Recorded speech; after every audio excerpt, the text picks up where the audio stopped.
Okay, கடைசியா பார்த்ததுல எதுவும் டவுட் இருக்கா? இல்லை தானே? இப்போ நம்ம இதுல மெயினான இல்ல கன்செப்ட் அண்ணா. மெயினான கன்செப்ட் எல்லாமே டிஸ்கஸ் பண்ணிட்டோம். இப்போ அதாவது வங்கி நடைமுறை கணக்கு, அதில் வங்கி கூற்று, வங்கி கணக்கு, அடுத்து வங்கி கூற்று, வங்கி கணக்கு இடையிலான வேறுபாட்டுக்கான காரணங்கள், மாற்றப்படாத காசோலை, வசூலிக்கப்படாத காசோலை, வங்கி கட்டணம், காசோலை புத்தக கட்டணம், நேரடி வைப்பு, இந்த மாதிரி விஷயங்கள்லாம் நம்ம கழிச்சிட்டு வந்தானே. சரியா? ம். இப்போ நம்ம அடுத்த விஷயத்துக்குள்ள போவோம். சரியா? ம். அடுத்து என்னன்னா, இந்த விடயங்களை வச்சுக்கொண்டு ஒரு வங்கி கணக்குக்கான உதாரணத்தை கொடுத்துருக்காங்க. வங்கி கூற்றுக்கான ஒரு மாதிரி வடிவத்தையும் கொடுத்துருக்காங்க. அதை கீழே கொஞ்சம் தகவல்கள் கொடுத்து நம்ம வங்கி கணக்கு ஒன்று, அடுத்து சரி, வங்கி கணக்கு, வங்கி கூற்று, ஓகே, இதை வச்சு எப்படி செய்கிறது, வங்கி கணக்கிணக்க கூற்றோன்னு எப்படி செய்கிறது அப்படின்ற விஷயம் வரைக்கும் முழுமையான ஒரு கணக்கு ஒன்று கொடுத்துருக்காங்க. அந்த கணக்கை நம்ம டிஸ்கஸ் பண்ணிட்டு போவோமா? ஒரு வங்கி கணக்கிணக்க கூற்றுல என்ன கேள்வி வரப்போகுது, அதை எப்படி நம்ம செய்ய போகிறோம் அப்படின்ற விஷயத்த இன்னைக்கு ஃபுல்லாகவே டிஸ்கஸ் பண்ண போகிறோம். சரியா? ஸ்டார்ட் பண்ணுவோமா? ம். சரி அண்ணா. நல்லா புக் எடுத்துருங்க, புக் எடுத்துங்க, கவனிச்சுக்குங்க நல்லா. சரியா? நம்ம இதில் இவ்வளோ நாள் டிஸ்கஸ் பண்ண விஷயங்களை இப்போ என்ன செய்ய போகிறோம், பிரயோகிக்க போகிறோம் இங்கே. முதலாவது வங்கி கணக்குக்கான ஒரு ஃபார்மேட் ஒன்று கொடுத்துருக்காங்க. வங்கி கணக்குக்கான ஃபார்மேட் தெரியும் தானே? இரட்டை பதிவு அடிப்படையில் ஒரு சொத்து கணக்கு, ஒரு வணிகத்துக்கு வங்கி கணக்குன்றது ஒரு சொத்து கணக்கு. இந்த சொத்து கணக்குக்கான பதிவுகளை நம்ம எப்படி செய்யணும், அந்த அடிப்படையில் தான் இந்த வங்கி கணக்குக்கான பதிவுகளை மேற்கொள்வோம். சரிதானே? இப்போ இதில் இங்கே வங்கி கணக்கு ஒன்று கொடுத்துருக்காங்க.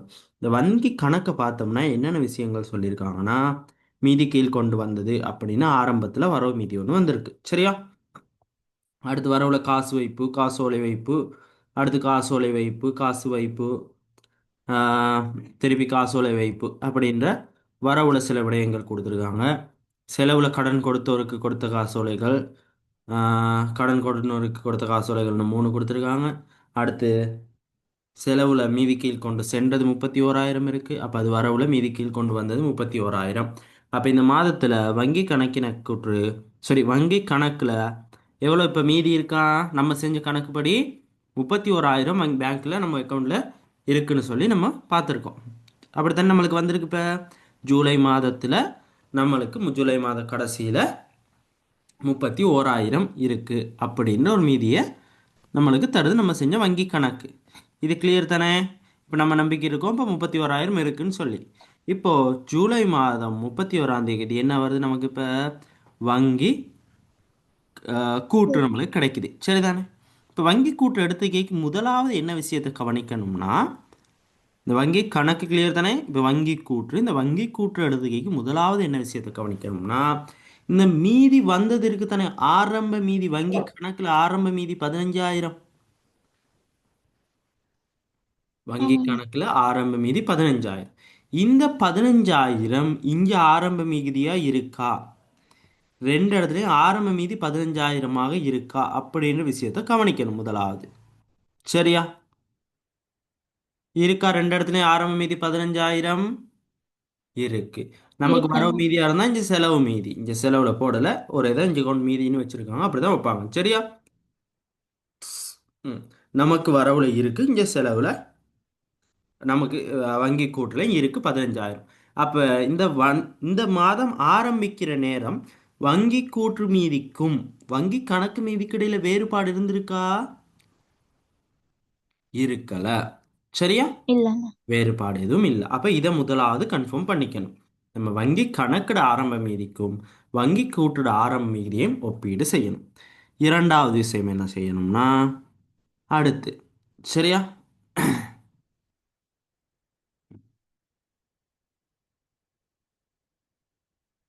இப்போ வங்கி கணக்கினால வரவு மீதிகள் இருக்கு தானே, வங்கி கணக்குல வரவுல பதிஞ்ச விடயங்கள் என்னென்ன இருக்குன்னு சொல்லி, வங்கி கணக்குல வரவுல பதிஞ்ச விடயங்கள் என்னென்ன இருக்குன்னு சொல்லி பார்க்கணும். அந்த வரவுல பதிஞ்ச விடயங்கள் வங்கி கூட்டுல எங்கன இருக்கும்? வரவுல இருக்குமா, செலவுல இருக்குமா? வங்கி கணக்குல நம்ம வரவுல செலவுல. செலவுல இருக்கும். சரியா? இப்போ இந்த செலவுல இருக்கிறதுங்களையும் அப்ப இந்த வங்கி கணக்குண்ட வரவு மிகுதியையும் வங்கி கூட்டுண்ட செலவு மிகுதிகளையும் செலவுல என்னென்னத்தை பதிஞ்சிருக்கோன்றதையும் கம்பேர் பண்ணிக்கிட்டு வரணும். சரியா? முதலாவது 7ஆம் மாதம் 5ஆம் தேதி 7ஆம் மாதம் 5ஆம் தேதி 8000 காசு வைப்பு செஞ்சிருக்கோம். அந்த விஷயம் இருக்கா? அப்ப இருக்கு. அப்ப இருக்குண்ணா. அதுல எதுவும் பிரச்சனை இருக்கா? அப்ப இல்லண்ணா. இல்ல, எந்த பிரச்சனையும் இல்லை. அடுத்து ஒரு 12,000 வச்சிருக்கும். காசோலை இலக்கம் 65. 7ஆம் மாதம் 12ஆம் தேதி. சரியா? காசோலை இலக்கம் 65 இருக்கு, 12,000 இருக்கு. அப்ப அதுலயும் எந்த பிரச்சனையும் இல்லை. அடுத்து மூன்றாவது விஷயம், காசோலை இலக்கம் 46, அதுல 5,000 ஒன்று வச்சிருக்கோம். இருக்கா? இருக்கு. அதுல எந்த பிரச்சனையும் இல்லை. அடுத்து காசு வைப்பு 7,000 ஒன்று வச்சிருக்கோம். பேங்க்ல கொண்டு போய் காசு போட்டிருக்கோம் 7,000 ஒன்று. அப்ப அந்த 7,000ம் இருக்கு. சரிதானே? ஆ. இப்போ சரிண்ணா. காசோலை வைப்பு 58ஆம் இலக்கம் 14,000 ஒன்று இருக்கு. அந்த 14,000 இங்க இருக்கா? இல்லண்ணா. இல்ல. அப்ப அந்த 14,000 என்னதுன்னு கண்டுபிடிக்கணும். முதலாவது 14,000 என்னது அப்படின்றத கண்டுபிடிக்கணும். சரியா?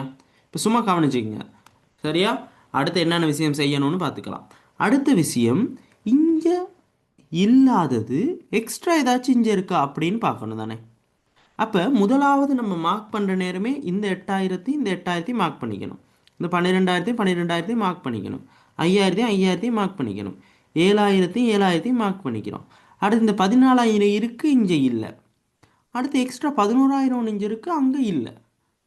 இந்த விஷயத்தை நல்லா கவனிச்சுக்கணும். சரியா? அடுத்த விஷயம், இப்போ இதுக்கு அடுத்து நம்ம என்ன செய்யணுன்றதை நான் அடுத்து சொல்கிறேன். இப்போ நீங்கள் எப்படி அணுகணுன்றதை பார்த்துங்க. முதலாவது இது ரெண்டையும் கம்பேர் பண்ணணும்.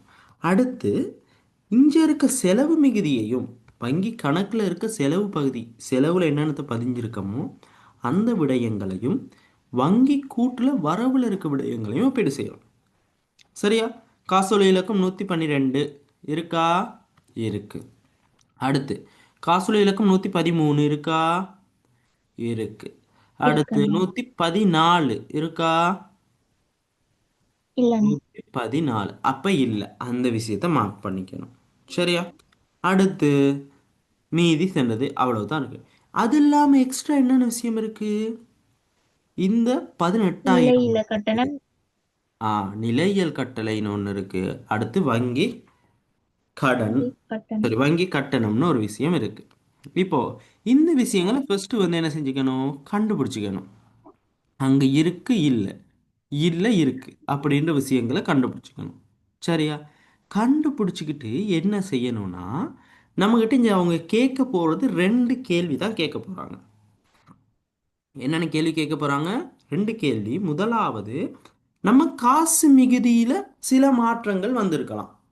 நம்ம காசு கணக்கு மிகுதி இந்த 31,000 செஞ்சிருப்போம் தானே. சரியா? இந்த காசு கணக்கு செஞ்சு இந்த 31,000 எடுத்தோம் தானே. ஆமாண்ணா. ஆ. இப்போ இந்த 31,000 மாற்ற வேண்டிய தேவைகள் இருக்கலாம். எதனாலனா, இப்போ நம்மளுக்கு தெரியாம சில கொடுக்கல் வாங்கல்கள் நடந்திருக்கலாம் தானே. எப்படியாப்பட்டது? வங்கி கட்டணம், காசோலை புத்தக கட்டணம், நேரடி வைப்பு, இந்த மாதிரி நம்மளுக்கு இருக்கு. தெரியாம நடந்த கொடுக்கல் வாங்கல்களை பதிவு செய்ய வேண்டியது நம்மளோட கடப்பாடு தானே. ஆமாண்ணா. ஆ. அப்ப அந்த நமக்கு தெரியாம இடம்பெற்ற கொடுக்கல் வாங்கல்களை பதிவு செய்யணும் முதலாவது. அதை பதிவு செய்யறதுக்கு நம்ம பயன்படுத்துகிற கணக்கு என்னன்னா, அதாவது நம்ம கட்டாயமா வங்கி கணக்குல உள்ளடக்க வேண்டிய விடயங்களை உள்ளடக்காம இருந்தா அதனை உள்ளடக்கி செய்யறதுக்காக பயன்படுத்துகிற கணக்கு இந்த வங்கி கணக்கை திருத்துற கணக்குன்னு சொல்லுவோம். இந்த 31,000 மீதி பிழை தானே. அப்ப நம்ம அந்த விஷயங்களை உள்ளடக்காட்டி, ஆமாண்ணா. ஆ, அப்போ அந்த பிழையை திருத்துறதுக்காக திருத்திய வங்கி கணக்குன்னு ஒன்று செய்வோம். முதலாவது அப்ப என்ன செய்வோம்? திருத்திய வங்கி கணக்குன்னு ஒன்று செய்வோம். சரியா? சரி. ம். திருத்திய வங்கி கணக்குல என்ன விடயங்களை பதிவு செய்வோம்னா, நம்ம பதிவு செய்யாத நம்ம பதிவு செய்யாத அவங்க பதிவு செஞ்ச விடயங்களை தான் நம்ம பதிவு செய்வோம். நம்ம பதிவு செஞ்சிருப்போமா அந்த விஷயத்த? இல்ல. ஆனா பேங்க் வந்து பதிவு செஞ்சிருக்கும். இப்போ நம்ம பதிவு செய்யாதது அப்ப பிழை தானே. அப்ப அந்த பிழையை இப்ப திருத்த போறோம். கிளியரா? இப்போ ஒரு ஆமாண்ணா. சீராக்கி வங்கி கணக்கு செய்யறதுக்கான ஒரு அடிப்படை விஷயத்தை எப்படி ஒரு சீராக்கி வங்கி கணக்கு செய்ய போறோம் அப்படின்ற விஷயத்தை பார்ப்போமா இப்ப. இப்போ சீராக்கிய வங்கி கணக்கு ஒன்று செய்ய போறோம். எப்படி செய்யுதுன்னு பார்ப்போம். சரியா? முதலாவது நீங்க இந்த மாதிரி ஒரு ஃபார்மேட் டி ஃபார்மேட் ஒன்று அடிங்க பார்ப்போம். டி ஃபார்மேட்னா இந்த ஒரு கணக்குக்கான ஃபார்மேட் அடிங்க. இங்க வங்கி கணக்கு கொடுத்துருக்காங்க தானே. இதே மாதிரி ஒரு ஃபார்மேட் ஒன்று அடிச்சுட்டு சொல்லுங்க பாப்பா எனக்கு. அடிச்சுட்டு அதுக்கு தலைப்பு எழுதுங்க, சீராக்கிய வங்கி கணக்கு அப்படின்னு சொல்லி தலைப்பு எழுதுங்க. இங்க வங்கி கணக்குன்னு போட்டிருக்க மாதிரி ஃபார்மேட்டை அடிச்சுட்டு சீராக்கிய வங்கி கணக்கு அப்படின்னு தலைப்பு போடுங்க நீங்க. போட்டுட்டு சொல்லுங்க பாப்போம்.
சரியா அடிச்சாச்சா?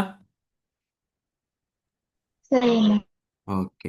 அந்த கணக்குக்கு பேர் இப்போ என்னது? சீராக்கிய வங்கி கணக்கு. பேர் வச்சாச்சு அந்த கணக்குக்கு. வரவு செலவு இதே மாதிரி எழுதிக்கங்க. இப்போ இந்த கணக்குல முதலாவது என்ன விஷயம் செய்யணும்னா, சரிதானே? இப்போ இந்த விஷயத்துக்குள்ள போவோமா? ம். முதலாவது என்ன போகும். செய்யணும்னா, இந்த கணக்குல முதலாவது என்ன செய்யணும்னா, எந்த மிகுதியை திருத்த போறோம்? இப்ப பிழையா இருக்கு மீதியை திருத்த போறோம். பிழையான மீதி என்னது? இந்த 31,000 வங்கி கணக்குல வரவு மீதி. இதுதான் பிழையான மீதி. இந்த மீதியை தானே இப்ப திருத்த போறோம் நம்ம. அப்ப இந்த மிகுதிய ஆரம்ப மீதி, அதாவது மீதி வந்தது அப்படின்னு சொல்லி இப்ப இங்க வரவுல இருந்தா வரவுல போடணும், செலவுல இருந்தா செலவுல போடணும். அப்ப இந்த டி ஃபார்மேட்ல இப்ப நீங்க அடிச்ச அந்த கணக்குல சீராக்கிய வங்கி கணக்குன்னு தலைப்பு எழுதிட்டீங்க தானே. அதுக்கப்புறம் இந்த மீதி வந்தது அப்படின்னு சொல்லி இங்க 15,000 வச்சிருக்காங்க ஒரு இடத்துல, விளங்குதா? ஆரம்பத்துல வரவுல. ஆமாண்ணா. அந்த இடத்துல இப்ப எந்த மீதியை வைக்க போறீங்க? இந்த 31,000 வைக்க போறீங்க. ஏன் 31,000 வைக்கிறீங்கன்னா, அந்த 31,000 தான் நம்ம இப்ப திருத்த போறோம். சரியா? அதனால இப்ப மீதி வந்தது இல்லாட்டி சீராக்க முன் மீதி அப்படின்னு சொல்லி அந்த 31,000 இங்க வரவுல இருந்தா வரவுல வைக்கணும், செலவுல இருந்தா செலவுல வைக்கணும். எங்க இருந்து பார்த்து எடுக்கிறோம்? சீராக்க முன் வங்கி கணக்குல இருந்து தான் நம்ம அந்த விஷயத்தை எடுக்கிறோம். சரியா? ஆ. சரி. இப்ப அந்த விஷயத்தை பதிவு செய்யுங்க பாப்போம். இப்ப அந்த மீதியை இப்ப ஏன் அங்கே பதிகிறோம்? அதை நம்ம திருத்த போறோம். திருத்துறதுக்காக தான் அந்த மீதியை கொண்டு வந்து ஃபர்ஸ்ட் போடுறோம். அப்ப போட்டா தானே எடுத்து திருத்தலாம். ம், போடுங்க.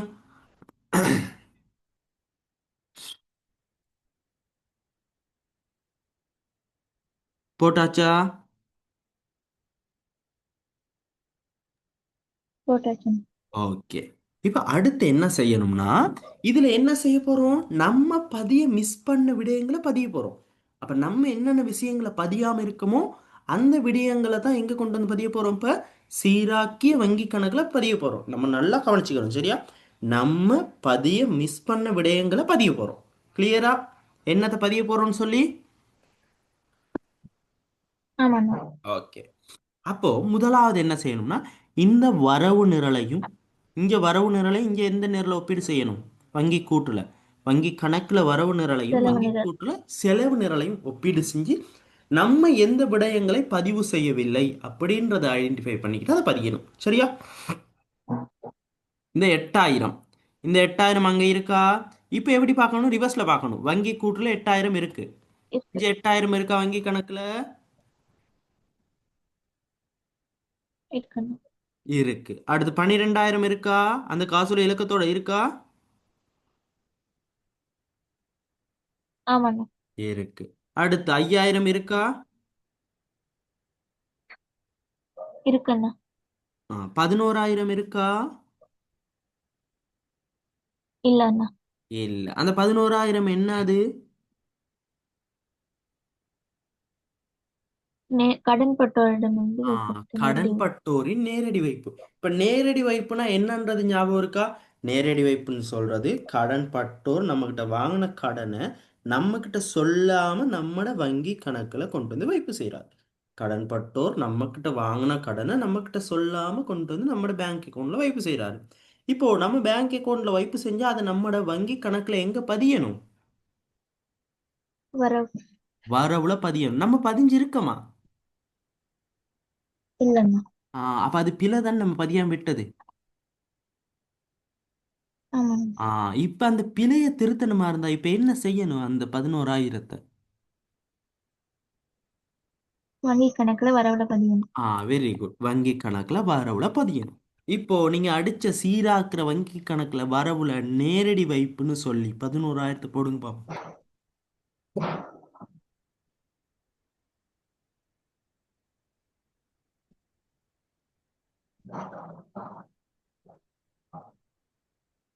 போட்டாச்சுண்ணா. போட்டாச்சு. Very good. அடுத்த விஷயம், வேற எதுவும் விடயங்கள் இருக்கா அப்படி? இல்ல. இந்த 7,000 அங்க இருக்கு. அப்ப இதுல இல்லண்ணா. முடிஞ்சுச்சு. இங்க இல்லாததா, அதாவது இந்த மவுஸ் பாயிண்ட் விளங்குது தானே? ஓகே. ஆமாண்ணா. ஆ இந்த இங்க செலவு நிரல்லையும் அங்க வரவு நிரல்லையும் ஒப்பிட்டு இங்க செலவு நிரல்ல இருக்குது அங்க வரவு நிரல்ல இல்லாதது கண்டுபிடிச்சு எழுதுறோம். இப்போ என்ன செய்றோம்? வரவு நிரலுக்கு வரோம். எங்க வங்கி கூற்றுல வரவு நிரலையும் வங்கி கணக்குல செலவு நிரலையும் ஒப்பீடு செய்யறோம். ஒப்பிட்டு எது இல்லைன்னு கண்டுபிடிங்க பார்ப்போம். இந்த 10,000 இருக்கா? 112 காசோலை இலக்கம் இருக்கு. இருக்குண்ணா. அடுத்து 113 காசோலை இலக்கம் இருக்குண்ணா. இருக்கு. அடுத்து இந்த 18,000 இருக்கா? இல்லண்ணா. 18,000 இல்ல. ஆனா பேங்க் பதிவு செஞ்சிருக்கு, நம்ம பதியல. பேங்க் என்ன செஞ்சிருக்கு? நம்ம மீதியில இருந்து கூட்டியிருக்கா குறைச்சிருக்கா? கூட்டி. பேங்க் குறைச்சிருக்கு. குறைச்சிருக்கு. Very good. குறைச்சிருக்கு. அப்ப நம்ம குறைச்சிருக்கமா? இல்லண்ணா.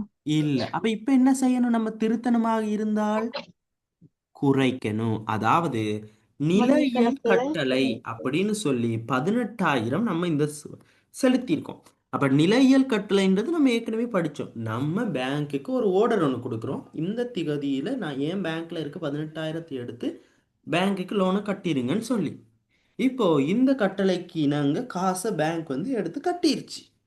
இப்ப நம்ம கட்டுனது தெரியாம நம்ம பதியாம வச்சிருக்கோம். அப்ப நம்ம பதியாம வச்சிருக்கிறது நம்ம பிழை. இப்ப பதியணும். நம்ம பேங்க்ல இருந்து காசை எடுத்து இன்னொரு நிறுவனத்துக்கு கட்டிட்டாங்களாக இருந்தால் நம்மட மீதி என்ன நடக்கும்? குறையும். அப்ப நம்ம எங்க பதியணும் அந்த விடயத்தை? குறையும். செலவு. செலவுல பதியணும். பதிங்க பார்ப்போம். நிலையல் கட்டளை அப்படின்னு சொல்லி 18,000 செலவுல பதிங்க. பதினஞ்சாச்சுண்ணா. ஓகே. அடுத்து வேற எதுவும் விடயம் அப்படி இருக்கா?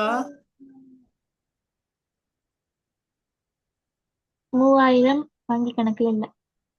3,000 வங்கி கணக்குல இல்ல. அந்த 3,000 என்னது?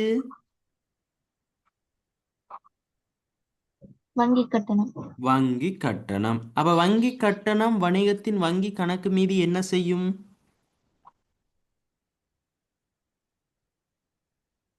குறைக்கும். ஏன்னா நம்ம குறைக்கும். அக்கவுண்ட்ல இருந்து டிடெக்ட் பண்றாங்க, கழிக்கிறாங்க, ஒரு தொகை எடுத்துக்கிறாங்க. அப்ப நம்ம அதை பதியாம இருக்கிறது பிள்ளை தானே. இப்ப எங்க பதியணும் அத? செலவு பக்கம். செலவு பக்கம் பதியணும். சரிதானே? இப்போ செலவு பக்கம் பதிஞ்சா, இப்போ பதிஞ்சாச்சா செலவு பக்கம் பதிங்க. ஆமாண்ணா. Okay, very good. பதிஞ்சிட்டு இப்போ வேற எதுவும் விடயம் அப்படி இருக்கா? அவங்க பதிஞ்சு நம்ம பதியாதது? இல்லண்ணா. ஓகே. இப்போ வேற எதுவுமே நம்மளுக்கு இங்க திருத்துறதுக்கு இல்ல. அவங்க பதிஞ்சிருக்காங்க, நம்ம பதியாம விட்டோம். அப்ப அதுங்களையும் இப்ப கொண்டு வந்து பதிஞ்சிட்டோம். சரிதானே? வேற எதுவும் எக்ஸ்ட்ரா நம்ம பிழைகள் விட்டிருந்தா அவங்க சொல்லுவாங்க. அந்த பிழைகளை நம்ம இங்க திருத்தலாம். எப்படி? வங்கி கடன், அதாவது ஒரு காசோலை வழங்கப்பட்டது முழுமையா பதியப்படாம விட்டுருச்சு இப்படின்லாம் சொல்லியிருந்தா அங்க பதியலாம். முழுமையா பதியப்படாம விட்டுருச்சுன்னா நம்ம பதியாம இருக்கதை பதிவோம். அதுக்கான பதிவெல்லாம் இங்க வரும் எப்படின்னு சொல்லி அடுத்தடுத்து நம்ம பார்ப்போம். இப்போதைக்கு வேற எந்த பிழையும் இல்லை. அப்ப இந்த சீராக்கி வங்கி கணக்கை சமப்படுத்துங்க. இப்ப சமப்படுத்தி எவ்வளவு வருதுன்னு சொல்லுங்க. இப்ப இந்த வங்கி கணக்கை சமப்படுத்த போறீங்க. சமப்படுத்திட்டு எவ்வளவு வருதுன்னு சொல்லுங்க.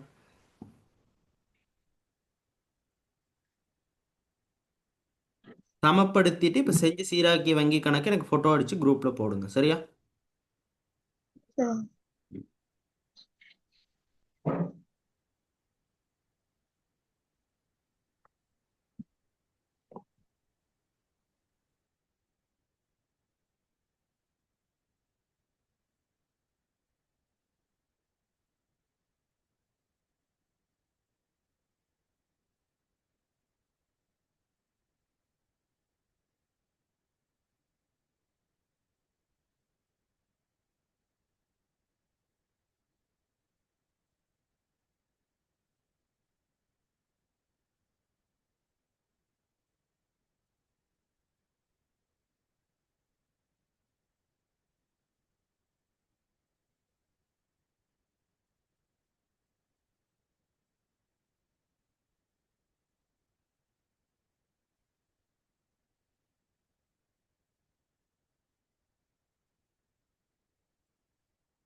சரியா? சமப்படுத்தியாச்சா?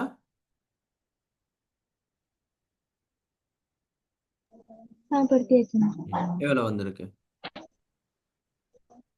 21. எவ்வளவு வந்திருக்கு?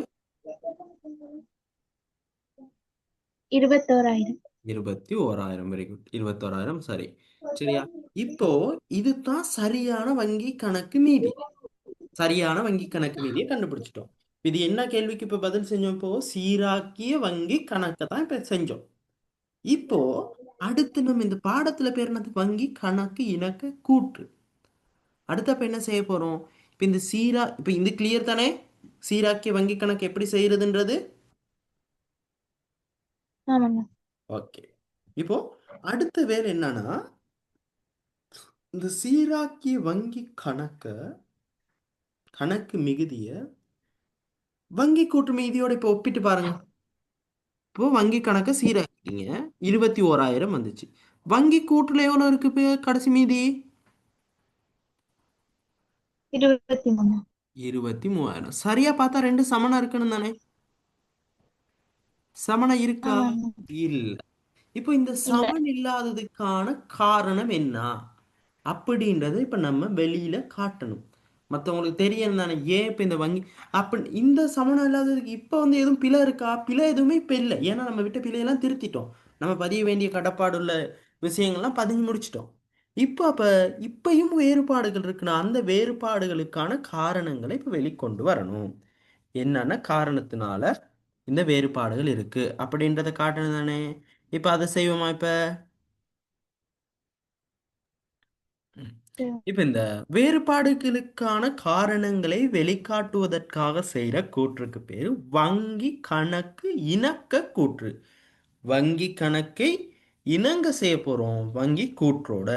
அப்ப வங்கி கணக்கு இணக்க கூற்று அதுக்கான ஃபார்மேட் என்னன்னா, வங்கி கணக்கிணக்க கூற்றுக்கான ஃபார்மேட் இந்த இருக்கு.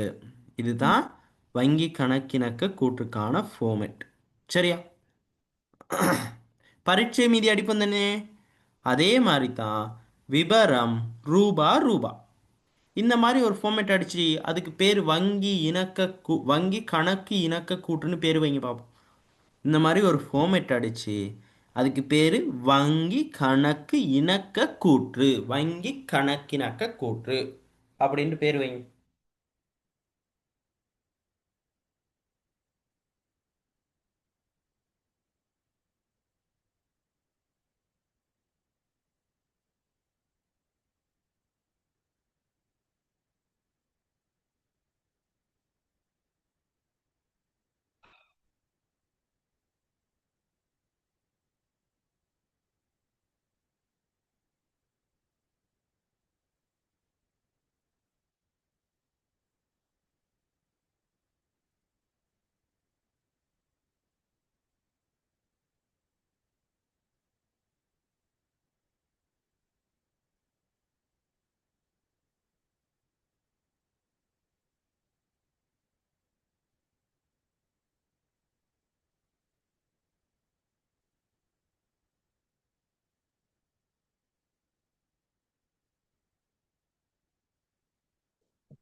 சரிண்ணா. இப்ப அதுக்கு பேர் என்னது? வங்கி கணக்கு இணக்க கூற்று. இதோட பர்பஸ் என்னது? இது எதையாச்சும் திருத்த போகுதா இந்த வங்கி கணக்கு இணக்க கூற்று? என்ன மிகுதியாச்சு? இல்ல. இந்த வங்கி கணக்கின கூற்று எதையுமே திருத்த போறது இல்ல. இங்க என்னன்னா என்ன பிழை, அதாவது என்ன வேறுபாட்டுக்கான காரணம் அப்படின்றத வெளிக்காட்ட போகுது. என்ன இந்த வேறுபாடு இருக்கிறதுக்கான காரணம் என்னன்னு வெளிக்காட்ட போகுது, அவ்வளவுதான். சரியா? ம். சரிண்ணா. இப்போ இதுல அப்ப முதலாவது விஷயம் வருவோம். இதுல வங்கி இங்க என்ன செய்ய போறோம்னா, நல்லா பார்த்துக்கணும். வங்கி கணக்கு மிகுதி ஒன்று எடுத்து இப்ப சீராக்கிய வங்கி கணக்கு மிகுதி எவ்வளவு வந்துச்சு? 21,000 வந்துச்சு. இந்த சீராக்கிய வங்கி கணக்கு மிகுதி 21,000 வந்துச்சு. இந்த 21,000ஐ கொண்டு போயிட்டு எதனோடு இணங்க செய்ய போறோம்னா இணக்க கூட்டுத்தானே. இந்த 23,000 இது என்னது? வங்கி கூற்று மிகுதி. சரியா? அப்ப வங்கி கணக்கு மிகுதியை, என்ன வங்கி கணக்கு மிகுதி? சீராக்கிய வங்கி கணக்கு மிகுதி. சீராக்கிய வங்கி கணக்கு மிகுதியினை வங்கி கூற்று மிகுதியோடு இணங்க செய்ய போறோம். அப்ப ஒரு மிகுதியை இன்னொரு மீதிக்கு கொண்டு போக போறோம். அப்ப இதுல முதலாவது அப்ப எழுதப்படணும் விபரம் ரூபா. ரூபா அது எழுதிட்டீங்க தானே? அதுக்கு கீழே முதலாவது எழுதுங்க பார்ப்போம். என்னது? சீராக்கிய வங்கி கணக்கு மீதி. சரியா? என்ன எழுதணும்? சீராக்கிய வங்கி ஆ, கணக்கு மீது. சீராக்கிய வங்கி கணக்கு மிகுதி. இங்க உள்ள ஃபார்மேட்டை நான் யூஸ் பண்றேன். இந்த இருக்கு சீராக்கப்பட்ட வங்கி கணக்கு மிகுதி. இப்படி எழுதுங்க. ஸ்கிரீன் தெரியுதானே? ஆமாண்ணா. ஓகே, எழுதுங்க. சீராக்கப்பட்ட வங்கி மீதி.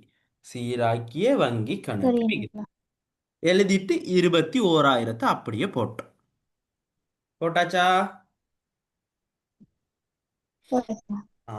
இப்போ இந்த வேறுபாடுக்கான காரணங்களை கண்டுபிடிக்க போறோம். வேறுபாட்டுக்கான காரணங்களை கண்டுபிடிக்க போறோம். எப்படி கண்டுபிடிக்க போறோம்னு பார்ப்போம் இப்ப. ம். இதுல முதலாவது நல்லா கவனிச்சுக்கணும். வரவையும் செலவையும் ஒப்பீடு செய்யணும். வரவையும் செலவையும் ஒப்பீடு செய்யணும். இப்போ இந்த 15,000 ஆரம்ப மிகுதி, இதுல எந்த பிரச்சனையும் இல்லை. நல்லா கவனிச்சுக்கணும். சரியா? நல்லா கவனிச்சுக்கணும். வரவையும் செலவையும் ஒப்பீடு செய்கிறோம். இந்த 15,000 ஆரம்ப மிகுதி, அதில் எந்த பிரச்சனையும் இல்லை. அடுத்து ஒரு 8,000 வச்சுருக்கோம், அவங்களும் 8,000 வச்சுருக்காங்க. அப்போ அதுலேயும் எந்த பிரச்சனையும் இல்லை. அடுத்து ஒரு 12,000 65ஆம் இலக்கம், 65ஆம் இலக்கத்தில் 12,000, அதுலேயும் எந்த பிரச்சனையும் இல்லை. அடுத்து 5,000 46ஆம் இலக்கம், 46ஆம் இலக்கத்தில் 5,000, அதுலேயும் எந்த பிரச்சனையும் இல்லை. அடுத்த விஷயம் காசு வைப்புன்னு சொல்லி 7,000 அதையும் வச்சிருக்காங்க. சரிதானே? அடுத்த விஷயம் 14,058ஆம் இலக்க காசோலை. என்னது? 14,058ஆம் இலக்க காசோலை. சரிதானே? கிளியரா கேட்குதானே? ரொம்ப முக்கியமான விஷயம். சரியா? இப்போ இந்த காசோலை என்னது அப்படின்றதையும் இந்த காசோலையினால என்ன தாக்கம் ஏற்பட்டிருக்கும் அப்படின்றதையும் நல்லா விளங்கிக்கணும். சரியா? இந்த காசோலை என்னன்னா நம்ம சரியா நல்லா கவனிச்சுக்கணும். நம்ம பேங்க்ல கொண்டு போய் கொடுத்துட்டோம். சரியா? பேங்க் ஆனா அந்த காசை இன்னும் நம்ம அக்கௌண்ட்டுக்கு போடலை. இதுல எதுவும் டவுட் இருக்கா? இந்த 14,000 காசோலை நம்ம வரவு வச்சிருக்கோம். எப்படி வரவு வைப்போம்? பேங்க்ல கொண்டு போய் கொடுத்த கேக்கி வங்கி கணக்கு வரவுன்னு சொல்லி வச்சிருவோம். ஆனா பேங்க் வந்து இன்னும் என்னோட அக்கௌண்ட்டுக்கு போடல. அந்த 14,000 தானே இது. இதுல எதுவும் டவுட் இருக்கா? இல்ல. இல்லைங்க. அப்போ இந்த காசோலைக்கு ஒரு பேர் இருக்கு, ஸ்பெஷலான ஒரு பேர். நான் பேங்க்ல கொண்டு போய் வச்சா அது வசூலிக்கப்படணும். இது இன்னும் வசூலிக்கப்படவில்லை. வசூலித்தல் அப்படின்றது இந்த பேங்க் அக்கௌண்ட் காசை போடுறது. அப்ப வசூலிச்சிட்டாங்களா இந்த காசோலைய? இல்ல. அப்ப இந்த காசோலைக்கு பேர் என்னது? வசூலிக்கப்படாத காசோலை. அப்ப இந்த 14,000 இந்த காசோலைக்கு பேர் என்னது? வசூலிக்கப்பட காசு. வசூலிக்கப்படாத பட காசு. காசோலை. அதுல எதுவும் டவுட் இருக்கா? இல்ல தானே? கிளியர் தானே? இப்போ இந்த காசோலையின் காரணமாக ஏற்படக்கூடிய விளைவு என்னது? அதை நல்லா கவனிச்சுக்கணும். இதை என்னைக்குமே பாடமாக்க கூடாது. இந்த சினாரியோ, இந்த விஷயத்தை அப்படியே விளங்கிக்குங்க. சரியா? இப்போ இந்த 14,000 காசோலையின் விளைவு என்னன்னா, நான் வரவு வச்சிருக்கேன். நான் எங்க வச்சிருக்கேன்? வரவு வச்சிருக்கேன். அப்ப எந்த மீதி எப்படி இருக்கும்? கூடி இருக்கும். அவங்க வரவு வச்சு என்ன அதிகரிச்சிருக்காங்களா செலவு வச்சு? இல்லைங்க. இல்ல. அப்ப அவங்கள மீதி எப்படி இருக்கும்? குறைவா. குறைவா இருக்கும். இப்போ வங்கி இணக்க கூட்டுல, வங்கி கணக்கு இணக்க கூட்டுல நான் என்ன செய்ய போறேன்? எந்த மிகுதியை யாரோட மிகுதிக்கு கொண்டு போறேன்? வங்கி கணக்கு, சாரி, வங்கி கூற்று மீதி கொண்டு போறேன். அப்போ வங்கி கூற்று மீதிக்கு கொண்டு போற நேரம் இந்த 14,000 காரணமாக அவங்களோட மிகுதி குறைவா இருக்குமா அதிகமா இருக்குமா? குறைஞ்சிருக்குமா அதிகமா இருக்குமா?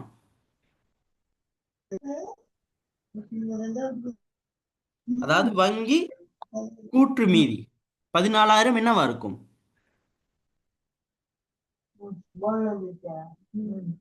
கேக்குதா? குறைவா. Very good. குறைவா இருக்கும். இப்போ இந்த 14,000 குறைவா இருக்க மிகுதிக்கு கொண்டு போகணுமா இருந்தா என்ன செய்யணும்? வங்கி கணக்கு மிகுதியை, அதாவது சீராக்கிய வங்கி கணக்கு மிகுதியை வங்கி கூற்று மிகுதிக்கு கொண்டு போகணுமா இருந்தா இந்த 14,000 என்ன செய்யணும்? வங்கி கூட்டுல செலவு வைக்கணும். வங்கி கூற்றுல கழிக்கணும். இப்போ வங்கி கூற்றுல செலவு வைக்கணும்னு இந்த இடத்த தானே சொல்றீங்க நீங்க? இதுக்கு கீழே தானே? ஆமா ஆமா. இப்ப அந்த 7,000 கீழே செலவு வைக்கணும்னு சொல்றீங்க. சரியா? அப்படியா சொல்றீங்க? ஆமாண்ணா.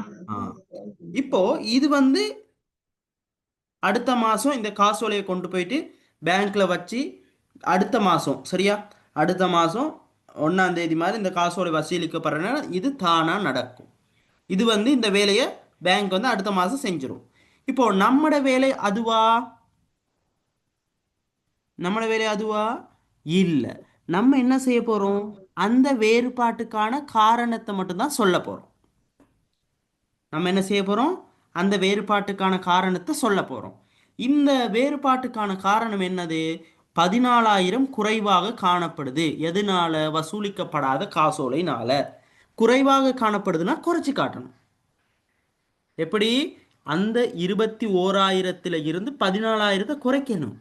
ஏன்னா பாத்துங்க, ஏன்னா இந்த 14,000 அங்க அதிகமா இருக்கு. நம்ம வங்கி கணக்கை ஒப்பிடும்போது வங்கி கணக்குல 14,000 அதிகமா பதிஞ்சிருக்கோம் தானே? இதோட ஒப்பிடும்போது அதுல 14,000 அதிகமா பதிஞ்சிட்டோம் தானே? ஆமாண்ணா. ஆ அப்ப சரி செய்ய போறதா இது? இல்ல. சரி செய்யறதா இருந்தா நீங்க சொன்ன மாதிரி பதியணும். இப்ப சரி செய்ய போறோமா? இல்ல. அப்ப இங்க என்ன பிழைன்னு வெளிக்காட்ட போறோம். அப்ப இந்த 14,000, இந்த மீதியில இருந்து இந்த 11,000, சாரி, இந்த 14,000 ஃபர்ஸ்ட் இல்லாம ஆக்குறோம். அப்போ அங்கே 21,000 14,000 இங்கே கூட வச்சிருக்கோம் தானே? அந்த 14,000 இல்லாம ஆக்குறோம். சரியா? எப்படி இல்லாம ஆக்குறோம்? பாத்துங்க. இந்த 21,000 தானே சரியான மீதி. இந்த சரியான மீதி எப்படி வந்துச்சு இப்ப நமக்கு? இந்த 14,000 கூட்டுனனால தான் இந்த 21,000 வந்துச்சு. 14,000 வர வச்சனால தானே 21,000 வந்திருக்கு. ஆமாண்ணா. ஆ இப்போ அந்த 14,000 அப்ப எடுத்துட்டோம். அவங்களும் வைக்கல தானே, அப்ப நம்மளும் வைக்க தேவையில்ல. ஏன்னா அவங்க மீதிக்கு தான் நம்ம போறோம் இப்ப. அவங்க மீதிக்கு தானே இப்ப நம்ம போறோம். ஆமாண்ணா. அப்ப அவங்க வைக்கல, நம்மளும் வைக்க தேவையில்ல. அப்ப நம்ம கழிச்சு விட்டுறோம். சரியா? இப்ப நல்லா கவனிச்சுங்க. நான் திருப்பி ஒருக்கா இதுக்கான ரீசனை திருப்பி இன்னொரு வழியில சொல்றேன். சரியா? ம். இப்போ நம்ம மீதில இருந்து அவங்க மீதிக்கு தான் போறோம். அப்ப அவங்க வைக்காட்டி நம்ம வைக்கிறது சரியா? இல்ல. அப்ப நம்மளும் கழிச்சு விட்டுறோம். அப்ப அதனாலதான் வங்கி கூட்டுல என்ன செஞ்சிருக்கு, வங்கி கணக்கிணக்க கூட்டுல வசூலிக்கப்படாத காசோலையை கழிச்சிருக்கும். அப்ப வங்கி கணக்கிணக்க கூற்றுல வசூலிக்கப்படாத காசோலையை கழிக்கிறோம். ஏன்னா வசூலிக்கப்படாத காசோலைன்னு சொல்றது நம்ம வரவு வச்சிருக்கோம், அவங்க கொண்டு போயிட்டு செலவுல வைக்கல. அதாவது நம்ம மிகுதியை அதிகரிக்கல. அப்ப அதிகரிக்காதனால நம்ம மிகுதி நம்ம கணக்குல ஒப்பிடும்போது நம்ம மிகுதி அதிகமாகவும் கூற்றை ஒப்பிடும்போது குறைவாகவும் இருக்கும். அப்ப அதிகமான மிகுதியிலிருந்து குறைவான மிகுதிக்கு வர்றதுக்காக வசூலிக்கப்படாத காசோலை என்ன செய்வோம், அப்ப கழிப்பம்.